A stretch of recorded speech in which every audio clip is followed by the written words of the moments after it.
in many sense, and you see often reports, we have Madhya Pradesh, Chhattisgarh and Rajasthan, 3 states which go to polls. And Congress has been kind of championing what you call a soft Hindutva of a sort, having these big statues of Lord Hanuman, talking about the Bajrang Dal and its ban. They've used that in the Karnataka election also.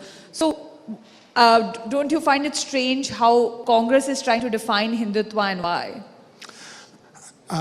I don't find it strange they're trying to sort of incorporate Hindutva in their ideology, because obviously it has some popular appeal. I'm thinking of, the current major public figure of the Congress who several years ago visited Hindu temples everywhere. There was one newspaper article I wrote, someone wanted to know what his gotra was, and he couldn't remember what his gotra was.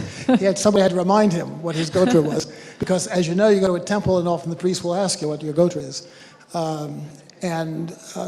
No, I wasn't surprised that they incorporate. They have to be careful how they use it though, because you don't want to appear as if you're taking sides. For example, sides against Muslims or sides against Christians. Particularly, an effort is being made by the RSS to sort of reach out to Christians and Muslims. In fact, there is one of the affiliated groups which is specifically directed at Muslims. So you have to be careful how you handle the issue. We're running out of time. I have the last question. What do you think is the reason responsible largely for the ignorance of the RSS and its function? It's about time that people really try to understand the organization and what it stands for. I think you have to look at the affiliated groups, because it's the affiliated groups which are the public face, and it's the affiliated groups that interact with society. The RSS, for example, has a relationship with the largest system of private schools in India.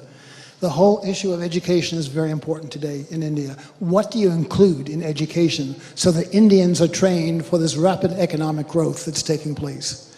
And so they're debating that issue too. But with the added idea is we have to keep in mind our culture, that people are not ashamed of our culture, and people in fact are proud of what we've achieved. And it's not just a few days ago landing on the moon.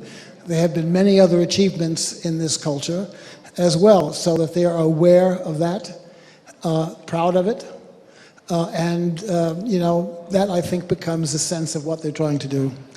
Thank you, Dr. Anderson, for speaking to us. We've really run out of time there, but you've really opened up the scene for debate and the next round that we're going to have, which opens up important figures which have been ignored, like Savarkar, like Golwalkar.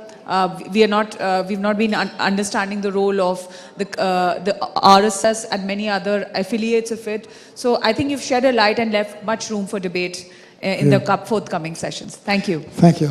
By the way, stay for the following. You have the man who is the expert on Savarkar who is about to speak. No one else is as well informed as he is. Thank you. Well, thank you so much, Dr. Pandit, for...